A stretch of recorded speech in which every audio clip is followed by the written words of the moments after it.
Film Adipurush के release के बाद से ही डायलॉग्स, कैरेक्टर्स के लुक्स और सीन्स को लेकर आपत्ति जताई जा रही है। हालांकि अब इस फिल्म के डायलॉग राइटर ने डायलॉग बदलने की बात कही है।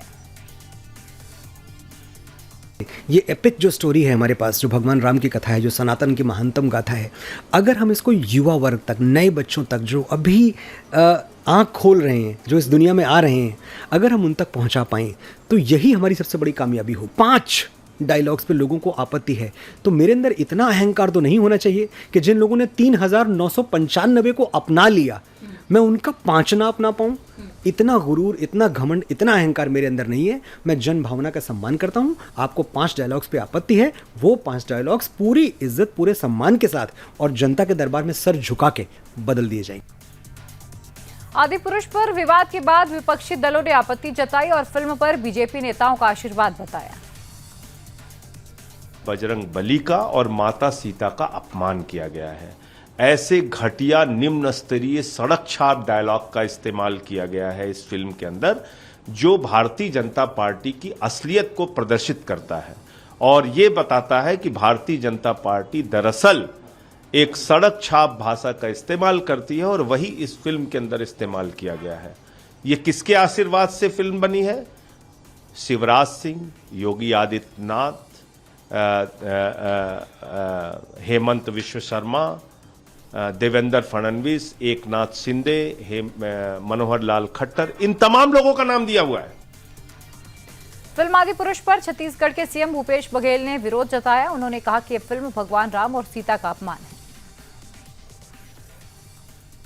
अब उसमें तो उस समय जो संवाद है, उसकी भाषा है, वो सब मर्यादित है। रामायण को हम लोग तुलसीदास के जो रामायण है उसमें भगवान राम को मर्यादा पुरुषोत्तम राम कहा गया और किसी के द्वारा इस प्रकार से जो उसमें शब्दों का जो चयन है वो सभी मर्यादित है। लेकिन आज जो आदिपुरुष में हनुमान जी के जो डायलॉग है, अन्य पात्रों के जो डायलॉग हैं, उनके द्वारा बोले गए शब्द हैं, वो निम्न स्तर के। नेशनल लॉ कमीशन ने यूसीसी पर लोगों की राय मांगी है। बीजेपी नेता सुशील मोदी ने भारत सरकार से मांग की है कि जल्द से जल्द देश में यूसीसी लागू करें। भारत के संविधान की धारा 44 जो है वो कॉमन सिविल कोड की बात करता है और सुप्रीम कोर्ट के आधे दर्जन से ज़्यादा मामलों में सुप्रीम कोर्ट ने कॉमन सिविल कोड को लागू करने की बात कही है।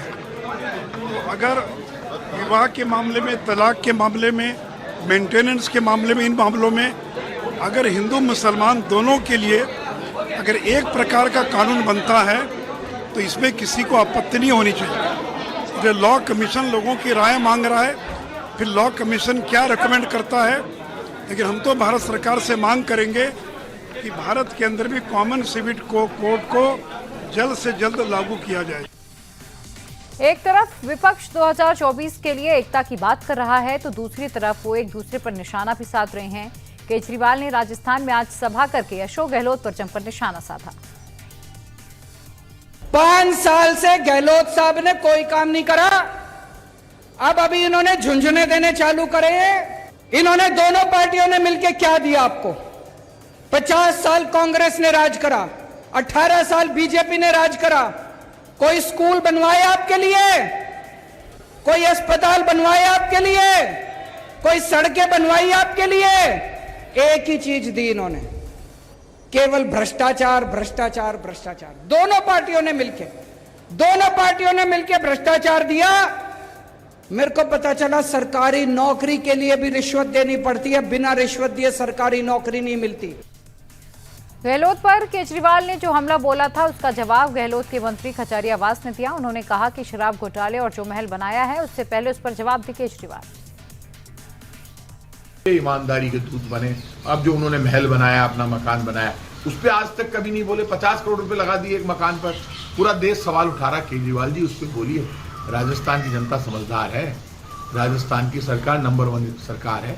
जो लंपी में गाय मर जाती है तो 40,000 रुपये देती है अभी 2 लाख किसानों को 40,000 रुपए की सहायता मिली है जिनकी गाय की डेथ हो गई। बातें कर रहे हो मोहल्ला क्लिनिक, क्या मोहल्ला क्लिनिक खोलो? हमारी तो नकल कर रहे हो आप। मेडिकल पूरे देश में दवा और इलाज फ्री करने वाला पहला स्टेट राजस्थान है पूरी दुनिया में। केजरीवाल को जवाब कांग्रेस नेता गौरव वल्लभ ने दिया। उन्होंने कहा कि केजरीवाल का एक नेता शराब पीकर प्लेन में नहीं चढ़ पाता और दूसरा जेल में है।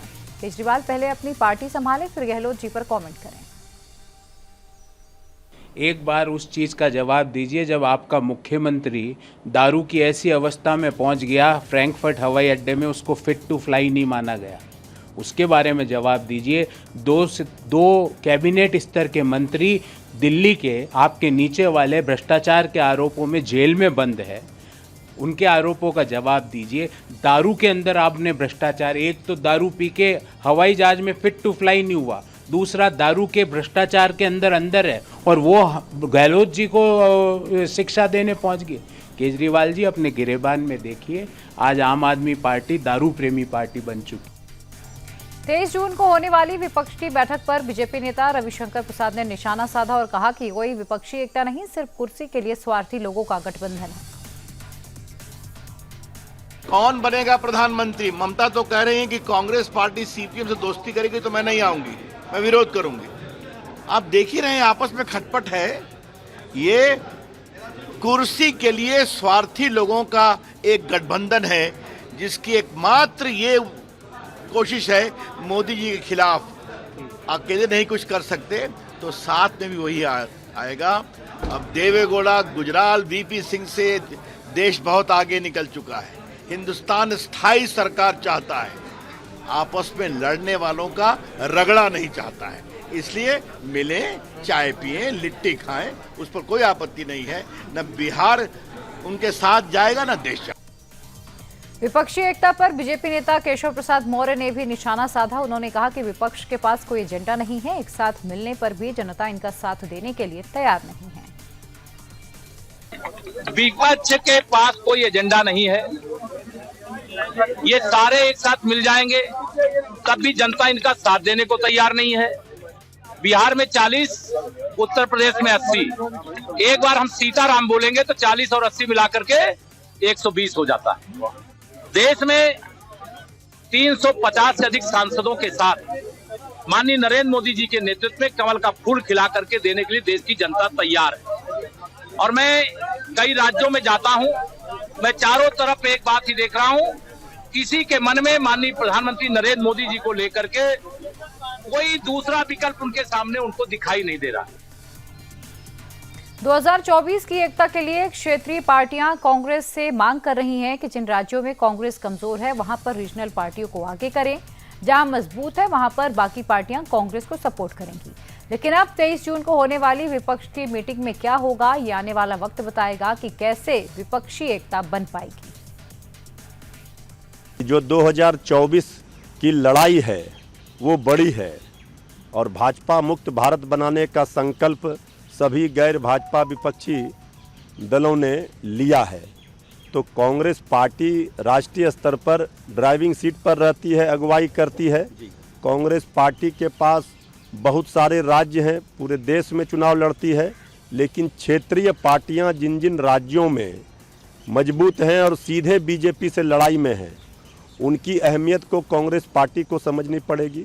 और ड्राइविंग सीट पर क्षेत्रीय पार्टियां ही वहां, चाहे बिहार हो, उत्तर प्रदेश हो, बंगाल हो, ऐसे राज्यों में, महाराष्ट्र हो, रहेंगी तो कांग्रेस पार्टी के लिए भी फायदा होगा।